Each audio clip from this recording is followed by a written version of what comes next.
Jumpa lagi sobat, melanjutkan kisah Jejak di Balik Kabut karya Esa Mintarja untuk Anda semuanya. Selamat menikmati, salam sejahtera dan bahagia untuk Anda sekeluarga. Salam budaya.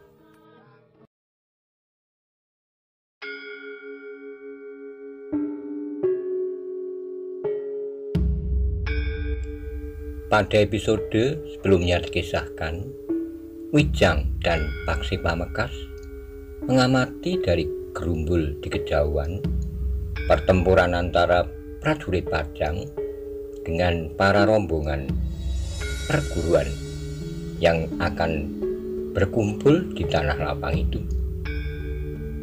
Bagaimana kisah selanjutnya? Simak bersama-sama.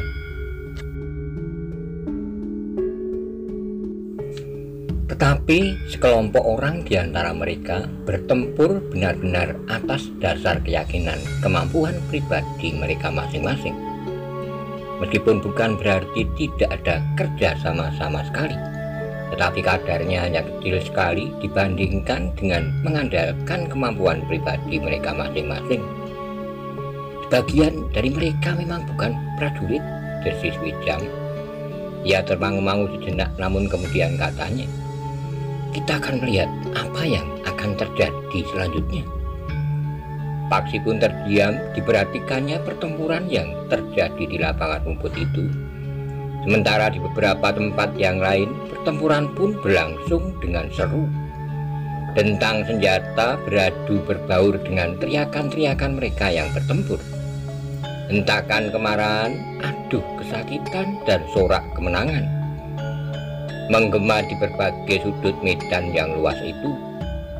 Gerumbul dan semak-semak pun tersibat. Ranting-ranting berpatahan dan daun-daun berguguran runtuh di tanah. Darah mulai mengalir membasahi lereng Gunung Merapi. Ujung-ujung senjata mulai merah dan jantung pun menjadi seakan-akan membara. Wirobonggo tidak lagi dapat menahan diri. Tiba-tiba saja ia pun telah melompat memasuki arena pertempuran. Goloknya yang besar dengan cepat telah mematuk korbannya. Tetapi seorang yang bertubuh tinggi tegap telah menyongsongnya, sehingga keduanya pun telah terlibat dalam pertempuran yang sengit. "Siapakah orang yang bertubuh raksasa itu, Wijang?" bertanya Paksi. Wijang menggeleng katanya, "Aku belum mengenalnya, tetapi nampaknya ia juga berilmu tinggi, sehingga mampu mengimbangi ilmu Wirobonggo." Paksi menjadi tegang. Ia melihat Kironggo Suroniti sudah terlibat dalam pertempuran melawan Ki Kebo Serut, sementara Ki Nukilan bertempur melawan Simo Prasimo. Dua orang yang tidak dikenal oleh Wijang segera terlibat dalam pertempuran melawan Repak Rembulung dan Upus Rembulung. Wijang dan Paksi memang menjadi tegang. Pertempuran itu benar-benar merupakan pertempuran yang sengit, keras, dan bahkan kemudian menjadi kasar. Orang-orang berilmu tinggi telah meningkatkan ilmu mereka dengan cepat. Namun kedua belah pihak memiliki orang-orang yang dapat mereka andalkan. Dalam pada itu, di luar lapangan rumput, pertempuran menjadi semakin meluas. Namun Wijang dan Paksi tidak beranjak dari tempat mereka bersembunyi. Nampaknya pertempuran itu tidak akan merangkak sampai ke tempat mereka. Meskipun pertempuran seakan-akan melingkar di seputar lapangan rumput yang terbuka, namun tempat persembunyian kedua orang itu tidak tersentuh. Kebo Serut yang tua itu ternyata masih memiliki tenaga yang sangat besar. Kironggo Suroniti yang berilmu tinggi beberapa kali harus berlompatan surut. Setiap kali pedangnya membentur tongkat besi yang bercabang di ujungnya, seperti tanduk seekor kerbau jantan, meskipun jauh lebih kecil dari tanduk. Pertempuran yang semakin sengit telah membakar lapangan rumput yang terbuka itu. Bahkan di gerumbul-gerumbul di sekitarnya pun terjadi pula pertempuran yang berkobar dengan serunya. Benturan senjata telah melontarkan bunga api yang memercik seperti ribuan kunang-kunang yang berterbangan, namun kemudian runtuh jatuh di tanah. Wijang dan Paksi menjadi tegang. Beberapa orang berilmu tinggi telah mendapat musuhnya masing-masing. Namun Wijang dan Paksi tidak melihat lagi Nyi Meloyowerdi dan Nyi Megar Permati. Tapi keduanya yakin bahwa kedua orang perempuan itu pun telah terlibat dalam pertempuran. Ketika pertempuran menjadi semakin sengit, maka para cantrik dari setiap perguruan seakan-akan telah berkumpul di sekitar guru mereka masing-masing sambil bertempur melawan para prajurit dan orang-orang yang menyerang tempat pertemuan itu. Para pemimpin dari beberapa perguruan kemudian telah mencar. Mereka tidak lagi terikat untuk tetap berada di tempat yang terbuka. Dalam pada itu, maka ternyata para prajurit Pajang yang bertempur bersama kelompok-kelompok orang yang tidak dikenal mulai berhasil mendesak para cantrik dari perguruan-perguruan yang tengah menyelenggarakan pertemuan itu. Jumlah prajurit Pajang yang berada di Prambanan sendiri memang tidak mencukupi untuk menguasai para cantrik dari beberapa perguruan itu. Namun di samping para prajurit masih ada kelompok-kelompok yang ikut bersama mereka. Sejenak kemudian maka pertempuran telah menebar di arena yang semakin luas, seolah-olah akan memenuhi lereng Gunung Merapi di sisi sebelah selatan. Di arena yang luas itu korban telah jatuh berserakan. Ada yang terluka, tetapi ada pula yang terbunuh. Ki Kebu Surut ternyata masih cukup perkasa menghadapi Ki Ronggo Suroniti. Betapapun Ki Ronggo Suroniti mengerahkan ilmunya, namun Ki Ronggo tidak dapat menguasai dan apalagi menangkap lawannya hidup atau mati. Bahkan sekali-kali Ki Ronggo harus berlompatan mengambil jarak, memperbaiki kedudukannya dan mencoba melawan lagi. Dalam pertempuran itu kadang-kadang masih juga terdengar teriakan Pupus Rembulung. Melengking mengatasi riuhnya pertempuran. Pertempuran itu benar-benar memiliki kecepatan bergerak yang mengagumkan, sehingga lawannya kadang-kadang terkejut karenanya. Kemampuan Pupus Rembulung ternyata tidak kalah dengan ketangkasan para pemimpin perguruan yang lain. Meskipun para prajurit dan kelompok-kelompok orang yang tidak dikenal itu berusaha mengepung tempat pertemuan itu, namun mereka tidak berhasil menguasai mereka sepenuhnya. Ternyata para cantrik dari beberapa perguruan berhasil menembus kepungan yang merapat. Bahkan yang terjadi kemudian adalah perang bubuh yang tidak lagi dibatasi garis pertempuran. Semakin lama maka Wijang pun menjadi semakin jelas melihat pertempuran yang memang menjadi semakin dekat. Dari tempat mereka bersembunyi, Wijang melihat para prajurit yang bertempur beberapa langkah di hadapannya memang mengenakan ciri-ciri keprajuritan mereka dengan lengkap. Pakaian yang mereka kenakan adalah pakaian keprajuritan pula. Namun semakin lama Wijang dan Paksi tidak lagi mampu melihat pertempuran itu dalam keseluruhan. Mereka tidak tahu lagi di mana Kebu Surut bergeser, kemana Repak dan Pupus Rembulung bersama para pengikutnya menyingkir, dan kemana pula Simo Prasimo dan Wirobonggo. Gedak Panunggul masih nampak sekilas, tapi kemudian segala-galanya telah menjadi kacau. Satu usaha yang berhasil, desis Wijang. Maksudmu, para pemimpin perguruan yang terlibat dalam pertempuran ini dengan sengaja membuat medan menjadi kacau seperti itu. Mereka akan mempunyai kesempatan yang baik untuk menyingkir dari tempat ini. Paksi mengangguk-angguk dalam pertempuran yang kacau di daerah yang bersemak-semak dan dilingkungi oleh pepohonan perdu. Agaknya memang sulit untuk dapat menguasai medan dengan baik. Benarnya lah kepungan prajurit Pajang dan sekelompok orang yang menyertai mereka tidak berhasil mengurung orang-orang dari beberapa perguruan yang sedang menyelenggarakan pertemuan itu. Para cantrik dari beberapa perguruan yang mempunyai pengalaman dalam benturan-benturan ilmu yang keras dan kasar memang tidak mudah untuk dijinakkan. Meskipun pertempuran itu menjadi semakin dekat dengan persembunyian Wijang dan Paksi, namun mereka sama sekali tidak beranjak dari tempat mereka. Sebaiknya kita tidak ikut campur, desis Wijang. Paksi mengangguk, tetapi ia pun bertanya, nampaknya kau melihat sesuatu yang tidak pada tempatnya. Ya, Tapi aku sendiri tidak tahu apa sebenarnya yang tidak wajar itu. Mungkin kehadiran orang-orang yang tidak aku kenal di antara para prajurit itu. Paksi tidak menyaut, tetapi ia mulai bersiap-siap. Pertempuran di lereng Gunung Merapi itu telah meluas sampai kemana-mana. Tetapi ternyata yang terjadi kemudian telah menyelamatkan persembunyian Paksi dan Wijang. Gelombang yang bergejolak di lereng sebelah selatan Gunung Merapi seakan-akan menjadi mereda. Pertempuran yang bagaikan air yang mendidih di tempat terbuka seakan-akan menjadi semakin. Di mana-mana terdengar isyarat-isyarat yang tidak dimengerti. Berbagai bunyi yang berbeda-beda menandai susutnya pertempuran yang kacau itu. Agaknya setiap perguruan dengan isyaratnya masing-masing telah memerintahkan orang-orangnya untuk menarik diri dari medan. Demikianlah, maka pertempuran itu semakin lama menjadi semakin surut. Tidak lagi terdengar teriakan-teriakan kemarahan dan keluhan kesakitan. Tidak pula terdengar sorak-sorak kemenangan dan bentakan-bentakan serta umpatan-umpatan kasar. Langking teriakan pupus rembulung pun sudah tidak terdengar lagi.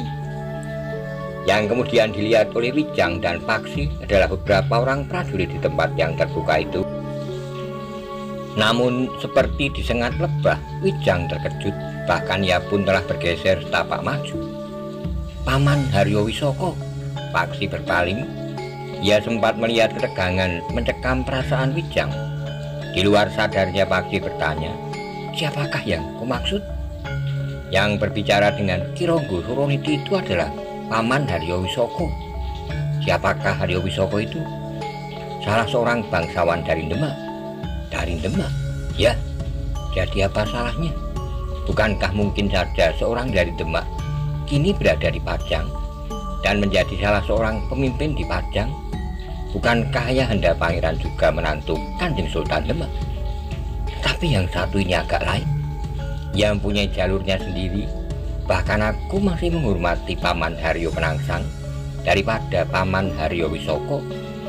Paman Haryo Penangsang masih mempunyai alasan yang masuk akal jika ia ingin mewarisi kerajaan Demak. Tapi agaknya Paman Haryo Wisoko ini ingin menangkap masa depan dengan caranya. Cincin itu? Bertanya Paksi. Ya, agaknya ia sudah bekerja bersama dengan beberapa orang senopati Pajang, antara lain Kironggo Suroniti. Paksi mengangguk-angguk, namun ia masih bertanya, jadi mereka juga menganggap bahwa cincin itu ada di sini? Aku tidak tahu, tapi agaknya mereka ingin menghancurkan saingannya yang dirasanya semakin lama akan menjadi semakin kuat, sehingga akan menjadi sangat berbahaya baginya. Paksi masih saja mengangguk-angguk, namun keduanya menjadi tegang ketika mereka melihat seorang telah diseret menghadap orang yang disebut Haryo Wisoko itu. Wijang dan Paksi pun kemudian mengikuti perkembangan keadaan dengan jantung yang berdebaran. Seorang perempuan, desis Paksi. Agaknya dari perguruan Gua Lampin, saut Wijang. Paksi tidak menyaut, perhatiannya sepenuhnya tertumpah kepada seorang perempuan yang telah tertangkap oleh para prajurit Pajang. Di mana Meloyo Werdi? Bertanya Haryo Wisoko. Ia mengenal pemimpin perguruan Gua Lampin itu, desis Paksi. Paman Haryo Wisoko mengenali semua perguruan dan kelompok-kelompok yang ada di Pajang dan bahkan Demak, Jipang, Pati, dan daerah-daerah lain, bahkan sampai ke daerah sebelah timur. Paksi terdiam yang kemudian tertangkap oleh pendengarannya yang diarasi dengan Aji Sabto Pangrungu adalah pertanyaan Haryo Wisoko sekali lagi. Gimana Meloyo Werdi? Aku tidak tahu, jawab perempuan itu. Megar Permati, bentak Haryo Wisoko. Aku juga tidak tahu. Kami melarikan diri untuk mencari keselamatan kami masing-masing tanpa sempat menghiraukan yang lain. Kau harus menunjukkan di mana Meloyo Werdi dan Megar Permati. Kau harus menunjukkan persembunyian mereka. Pekerjaan yang sia-sia. Guru tidak akan berada di tempatnya. Mungkin guru akan langsung kembali ke perguruan. Perempuan itu mengaduh tertahan. Tangan Haryo Wisoko telah menyambar dagu perempuan itu sehingga wajahnya berpaling. "Kau jangan mempermainkan kami," teriak Haryo Wisoko. "Jika kau memaksa aku menunjukkan perguruan kami, aku akan menunjukkannya. Dia, aku sudah tahu di mana letak perguruanmu. Yang aku tanyakan, di mana Waloyawerdi dan Megar Permati bersembunyi di lingkungan ini? Keduanya selalu berpindah-pindah. Kau tidak akan menemukannya. Jaga mulutmu. Kau tahu dengan siapa kau berbicara?" Perempuan itu menggeleng. Sementara itu dengan lantang Haryo Wisoko berkata, "Perempuan iblis, kau sekarang berhadapan dengan Haryo Wisoko." "Haryo Wisoko," desis perempuan itu. "Kau sudah mendengar nama itu?" Perempuan itu menggeleng sambil menjawab, "Belum, aku belum pernah mendengar nama Haryo Wisoko." Sekali lagi tangan Haryo Wisoko menyambar mulut perempuan itu.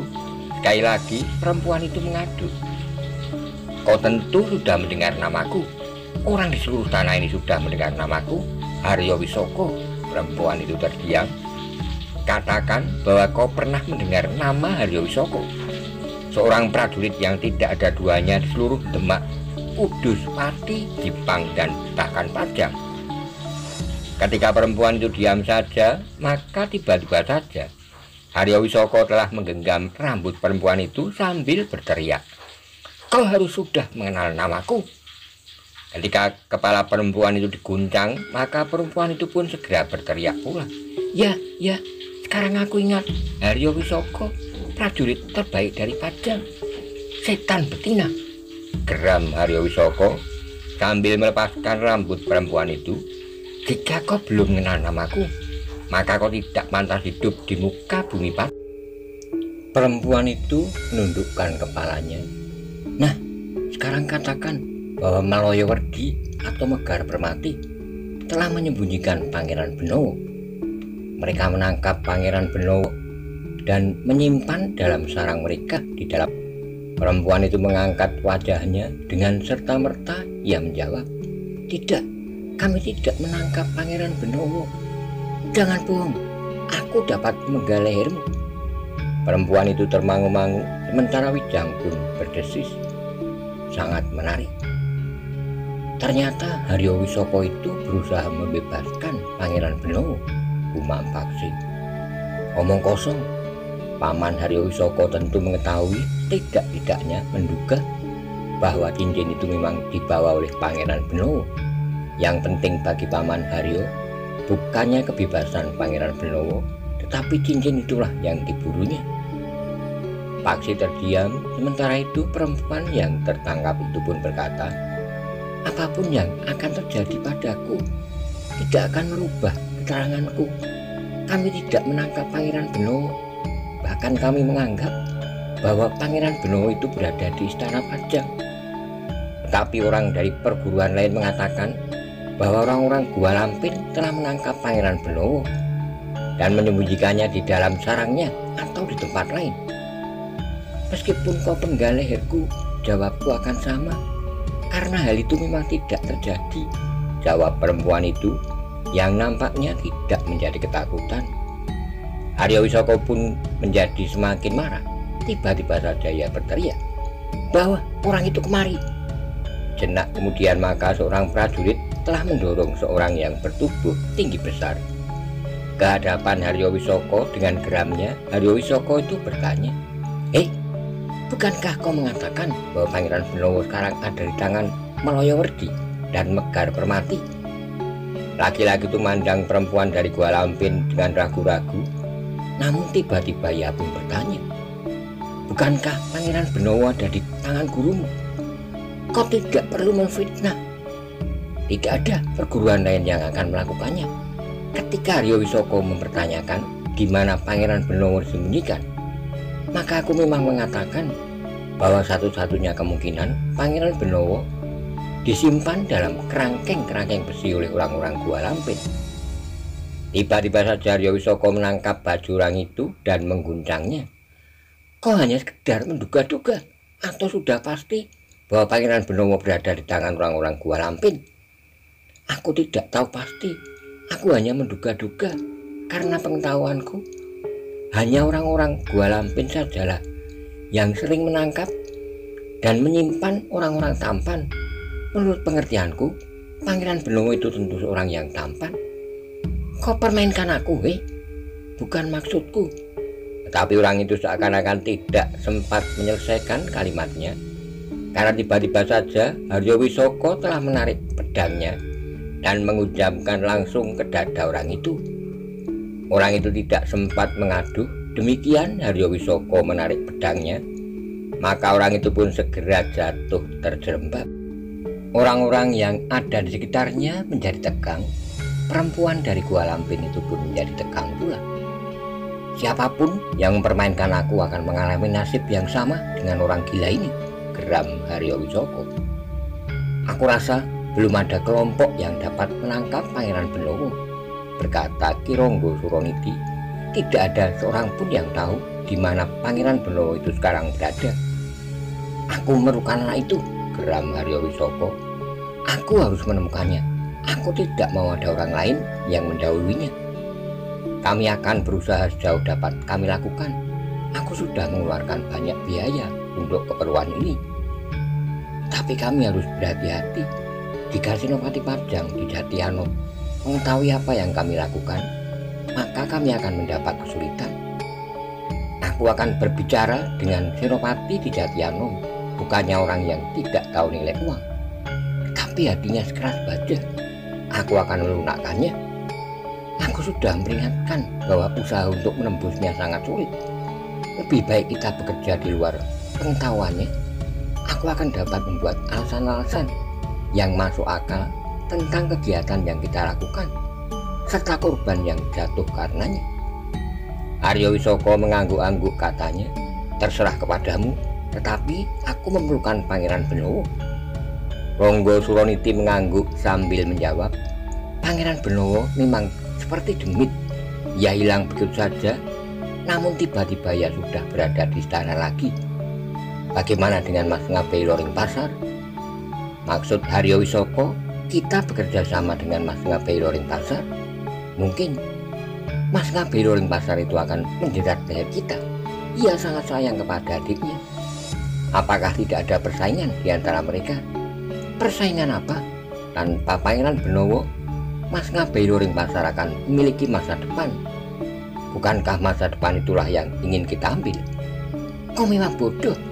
Tapi sudahlah, bawa semua tawanan ke Prambanan. Aku ingin berbicara dengan mereka satu persatu. Bawa perempuan ini juga ke Prambanan. Masih ada 3-4 orang perempuan yang tertawan. Bawa semuanya, laki-laki dan perempuan. Sayang, tidak seorang pun dari pemimpin mereka yang tertangkap. Benarnya aku ingin menangkap Repak Rembulung dan Pupus Rembulung lebih dari yang lain. Kenapa? Bertanya Kironggo Suroniti. Mereka punya landasan kekuatan di lingkungan ini. Mungkin Pangeran Benowo tersesat di tangan para pengikut Repak Rembulung dan Pupus Rembulung.